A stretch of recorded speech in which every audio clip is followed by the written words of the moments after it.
बात बच्चों, कैसे हो बेटा आप सब। आशा करती हूँ सभी सुरक्षित होंगे, खुश होंगे और स्वस्थ होंगे। आरकेपी हिंदी ऑनलाइन कक्षा में मैं सुमन कौशिक एक बार फिर से आपका स्वागत करती हूँ। तो बेटा हम कर रहे थे पाठ वाक्य विचार। इससे पहले के वीडियो में हमने किया था वाक्य की परिभाषा, ठीक है बेटा, और वाक्य के अंग, वाक्य के कितने अंग होते हैं और वाक्य की परिभाषा क्या होती है, ये हम इससे पहले के वीडियो में कर चुके हैं। अब हम इससे आगे करेंगे कि बेटा हम वाक्य के प्रकार। देखो बेटा, वाक्यों को हम दो भागों में बांट सकते हैं। देखो, सबसे पहले है रचना के आधार पर, ठीक है, और दूसरा है बेटा अर्थ के आधार पर। तो रचना के आधार पर मतलब बनावट, रचना मतलब बनावट, कि किस तरह से वाक्य को बनाया गया है, किस किस तरह से हम वाक्य को बना सकते हैं। तो बनावट के आधार पर वाक्य कितने प्रकार के होते हैं? 3 प्रकार के होते हैं। संयुक्त सरल वाक्य, उसके बाद होता है बेटा संयुक्त वाक्य, उसके बाद होता है बेटा मिश्र वाक्य। आप इंग्लिश में भी पढ़ते होंगे सिंपल सेंटेंस, कंपाउंड सेंटेंस और कॉम्प्लेक्स सेंटेंस, ठीक है। सरल वाक्य, संयुक्त वाक्य और मिश्र वाक्य, ये है बेटा हमारे रचना के आधार पर वाक्य के प्रकार। उसके बाद है बेटा अर्थ के आधार पर वाक्य के भेद, ठीक है। अब देखो, अर्थ के आधार पर जो है बेटा 8 प्रकार के वाक्य होते हैं, ठीक है। सबसे पहले आते हैं विधानवाचक वाक्य, फिर बेटा निषेधवाचक वाक्य, उसके बाद आते हैं प्रश्नवाचक वाक्य, आज्ञावाचक वाक्य, संदेहवाचक वाक्य, संकेतवाचक वाक्य और विस्मय आदि बोधक वाक्य। तो बेटा ये 8 प्रकार के जो हैं, ये जो भेद हैं, ये हैं हमारे अर्थ के आधार पर। तो वाक्य के 2 भेद, रचना के आधार पर और अर्थ के आधार पर। रचना के आधार पर वाक्य 3 तरह से बनाए जाते हैं, जैसे सरल वाक्य होते हैं, संयुक्त वाक्य होते हैं और मिश्र वाक्य होते हैं। अर्थ के आधार पर 8 प्रकार के वाक्य, विधानवाचक, निषेधवाचक, प्रश्नवाचक, आज्ञावाचक, संदेहवाचक, संकेतवाचक और विस्मय आदि बोधक। तो अब बेटा अब हम इनको बारी बारी से जो है इनको एक्सप्लेन करूंगी, मैं अभी समझाऊंगी आपको। तो सबसे पहले हम लेंगे अर्थ के आधार पर वाक्य। बेटा अब हम करेंगे वाक्य का अर्थ के आधार पर वाक्य के प्रकार। अर्थ के आधार पर वाक्य जो है बेटा 8 प्रकार के होते हैं, ठीक है। जैसे सबसे पहले आता है बेटा इसमें विधानवाचक वाक्य। अब विधानवाचक वाक्य क्या होते हैं बेटा? ये एक तरह के सामान्य कथन होते हैं, मतलब जो सरल वाक्य होते हैं उनको हम विधानवाचक वाक्य भी कहते हैं, ठीक है। तो इसमें क्या होता है बेटा, किसी व्यक्ति, वस्तु और जो है किसी की स्थिति के बारे में साधारण जानकारी हमें मिलती है। जैसे राम स्कूल जाता है, ठीक है, सूर्य पूर्व से उदय होता है, तो सूर्य के उदय होने की स्थिति का है, कहाँ से उदय हो रहा है? पूर्व से उदय हो रहा है। तो इस तरह के जो वाक्य होते हैं बेटा, वह हमारे विधानवाचक वाक्य कहलाते हैं। विधानवाचक वाक्य सामान्य कथन होते हैं, इनमें किसी वस्तु, किसी व्यक्ति और स्थिति के बारे में जानकारी मिलती है। मोर नाचते हैं, सीता गाती है, बच्चे हंसते हैं, ये सारे वाक्य क्या है बेटा? विधानवाचक वाक्य है, ठीक है। उसके बाद आता है बेटा हमारा दूसरा निषेधवाचक वाक्य। निषेध का मतलब ही होता है किसी चीज को रोकना, न होने देना किसी चीज का।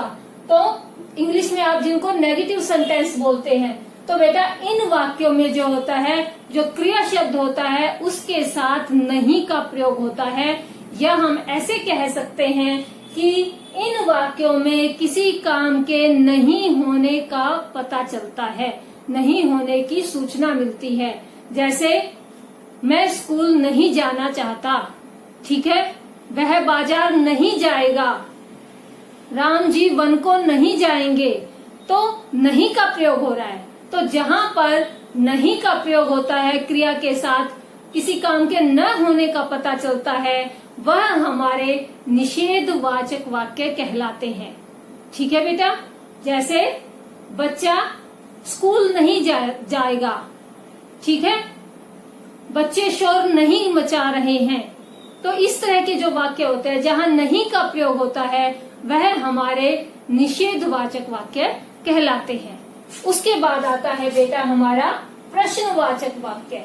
प्रश्नवाचक नाम से ही पता चल रहा है, प्रश्नवाचक मतलब जिसमें कोई प्रश्न पूछा जा रहा होता है, इंटेरोगेटिव सेंटेंसेस। ठीक है, तो इन वाक्यों में प्रश्न के पूछने की सूचना मिलती है। जैसे क्या वह बाजार से आ गया, तो क्या पहले लग गया ना, पूछा जा रहा है कुछ, ठीक है ना, तो प्रश्न पूछा जा रहा है। क्या तुम कल दिल्ली जाओगे, तो यहाँ भी प्रश्न पूछा जा रहा है। तो बेटा जिन वाक्यों के अंदर प्रश्न पूछा जाता है वह प्रश्नवाचक वाक्य कहलाते हैं, और उन वाक्यों के अंत में प्रश्नवाचक चिन्ह लगाया जाता है। ये हमारा प्रश्नवाचक चिन्ह होता है बेटा, तो इस चिन्ह को हम लगाते हैं। ठीक है, तो ये हमारे होते हैं बेटा प्रश्नवाचक वाक्य, जिनमें किसी प्रश्न के पूछने की सूचना मिलती है, तो वह हमारे प्रश्नवाचक वाक्य कहलाते हैं। और ऐसे वाक्यों के अंत में प्रश्नवाचक चिन्ह को लगाया जाता है। ठीक है बेटा, उसके बाद आते हैं हमारे आज्ञावाचक वाक्य। नाम से ही स्पष्ट है, जिन वाक्यों में कोई आज्ञा मिल रही होती है, किसी व्यक्ति को कोई आज्ञा दी जा रही होती है, कोई निर्देश दिया जा रहा होता है, तो बेटा या कोई आदेश दिया जा रहा होता है, तो ऐसे वाक्य जो हैं हमारे आज्ञावाचक वाक्य कहलाते हैं। जैसे आप बाहर जाकर बैठ जाएं, बच्चों कक्षा में शोर नहीं करो। ठीक है, तो इस तरह के जो वाक्य हैं, आदेश है, ठीक है ना, तो इस तरह के जो वाक्य होते हैं बेटा वो आज्ञावाचक वाक्य होते हैं। ठीक है, बैठ जाओ, चुप हो जाओ, वहां ना जाओ, तो ये जो है बेटा इस तरह के वाक्य जो है आदेश हैं ये, तो ये वाक्य जो है हमारे आज्ञावाचक वाक्य कहलाते हैं। ठीक है बेटा, तो बेटा अब हम आगे करेंगे संदेहवाचक वाक्य। संदेह, जैसा कि इसके नाम से ही पता चल रहा है, संदेह जिस काम के होने में कोई संदेह होता है, किसी प्रकार का शक होता है, डाउट होता है, ऐसे जो वाक्य होते हैं उन्हें बेटा हम संदेहवाचक वाक्य कहते हैं। जैसे शायद आज वर्षा हो, और शायद वर्षा हो भी सकती है और नहीं भी हो सकती। ठीक है ना, संदेह है इसमें कि वर्षा हो भी सकती है, नहीं भी हो सकती, तो ये होगा बेटा हमारा संदेहवाचक वाक्य। वह घर पहुंच गई होगी, अब हमें नहीं पता पहुंची है या नहीं पहुंची, तो वह घर पहुंच गई होगी, इस वाक्य में क्या है, संदेह की स्थिति है, तो बेटा ये भी जो है संदेहवाचक वाक्य का उदाहरण है। ठीक है, रेलगाड़ी छूट गई होगी। ठीक है, इस तरह के जो वाक्य होते हैं, शायद कल धूप निकले, इस तरह के वाक्य बेटा जहाँ पर कोई संदेह की स्थिति उत्पन्न होती है वह हमारे संदेहवाचक वाक्य कहलाते हैं। जिन वाक्यों में कार्य के होने के बारे में संदेह प्रकट किया जाता है, ठीक है ना, तो वह वाक्य हमारे क्या कहलाएंगे, संदेहवाचक वाक्य कहलाएंगे। ठीक है बेटा, आगे देखिए बेटा, अगला है इच्छावाचक वाक्य। इच्छावाचक, जिन वाक्यों में कोई इच्छा प्रकट होती है, जैसे इन वाक्यों में वक्ता की क्या होगी, शुभकामना, ठीक है, इच्छा, आशीर्वाद का बोध होता है। मतलब वक्ता जो होता है, जो बोलने वाला होता है, उसकी बात के अंदर, उसके वाक्यों के अंदर कोई शुभकामना का, कोई इच्छा का या कोई आशीर्वाद का भाव प्रकट होता है, वह हमारे इच्छावाचक वाक्य कहलाते हैं। जैसे आपकी यात्रा मंगलमय हो, आप सभी सुखी रहें, तुम हमेशा हंसते रहो, तो ये क्या है बेटा, एक कामना है, एक शुभेच्छा है, इच्छा है, ठीक है, आशीर्वाद है। तो ये इस तरह के जो शब्द होते, इस तरह के जो वाक्य होते हैं वह होते हैं बेटा इच्छावाचक वाक्य। आप सबको नववर्ष मुबारक हो, आपको जन्मदिन की हार्दिक शुभकामनाएं, तो ये जो वाक्य हैं, ठीक है ना बेटा, जो एक आशीर्वाद के भाव को प्रकट करते हैं, एक शुभेच्छा को, इच्छा को प्रकट कर रहे हैं या शुभकामना को प्रकट कर रहे हैं, वह वाक्य हमारे इच्छावाचक वाक्य कहलाएंगे। ठीक है, नाम से स्पष्ट हो रहा है इच्छावाचक। ठीक है, जिसमें किसी इच्छा का वर्णन हो, किसी इच्छा के भाव का वर्णन हो। ठीक है बेटा, तो अगला वाक्य है बेटा हमारा संकेतवाचक वाक्य है। जिस वाक्य में किसी चीज का कोई संकेत मिलता हो, जिस वाक्य में एक क्रिया दूसरी क्रिया के होने पर आश्रित हो, मतलब एक काम दूसरे काम के होने के ऊपर निर्भर करता हो। जैसे अगर बारिश आती तो फसल अच्छी हो जाती, तो बारिश आती तो फसल अच्छी होती। तो एक क्रिया क्या है, दूसरी क्रिया के ऊपर डिपेंड है, निर्भर है। तो यहाँ पर बेटा संकेतवाचक वाक्य है। ठीक है, अगर पिताजी समय पर आए तो हम ताजमहल देखने चलेंगे। तो एक काम का होना दूसरे काम के होने के बाद निश्चित होगा। तो मतलब अगर पिताजी समय पर आएंगे तभी हम जो है ताजमहल देखने जा सकेंगे। तो शर्त होती है एक तरह से वहां पर। ठीक है ना, अगर बुआ जी आई तो हम सब मथुरा घूमने जाएंगे। तो यहाँ पर भी मथुरा घूमने का कार्य कब संपन्न होगा, जब बुआ जी आएंगी। ठीक है ना, अगर बुआ जी आएंगी तभी हम मथुरा घूमने जा सकेंगे। तो मतलब एक शर्त है कि एक काम तभी पूरा होगा जब दूसरे पहले का काम पूरा हो जाएगा। तो यहाँ पर जो है बेटा इन वाक्यों को जो है हम संकेतवाचक वाक्य कहेंगे।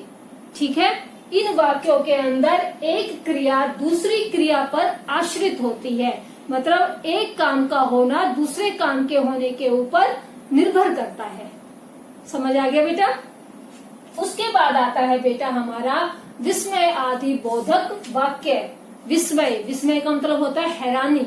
ठीक है ना, तो जिन वाक्यों के अंदर हर्ष, हर्ष मतलब खुशी, शोक, शोक मतलब दुख, ठीक है, विस्मय हैरानी, तो इन भावों को जो प्रकट करते हैं ऐसे वाक्य बेटा हमारे विस्मय आदि बोधक वाक्य कहलाते हैं।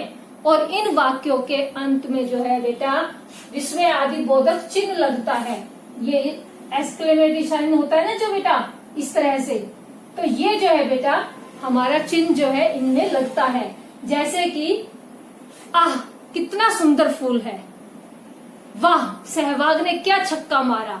तो जहाँ वह आएगा वहां पर विस्मय आदि बोधक चिन्ह लगेगा। ठीक है बेटा, तो इस तरह से जो है ये विस्मय आदि बोधक वाक्य को जो है पता, विस्मय आदि बोधक जो वाक्य होते हैं उनमें हर्ष, घृणा, शोक, विस्मय आदि भावों को प्रकट किया जाता है। छी छी कितना गंदा काम किया है, तो यहाँ पे क्या है, छी छी मतलब घृणा का भाव है। ठीक है ना, हाय उसके चारों बेटे गुजर गए, तो यहाँ पे दुख का भाव है, करुणा का भाव है। तो इस तरह के जो भाव होते हैं बेटा, इन भावों को जो प्रकट करते हैं वो विस्मय आदि बोधक वाक्य कहलाते हैं। तो इस तरह से बेटा ये हमारे थे अर्थ के आधार पर 8 प्रकार के वाक्य। करते हैं बेटे था हमारा आज का पाठ वाक्य विचार, जिसमें हमने पढ़ा वाक्य क्या होता है, वाक्य के अंग कितने होते हैं, वाक्य के प्रकार रचना के आधार पर और अर्थ के आधार पर।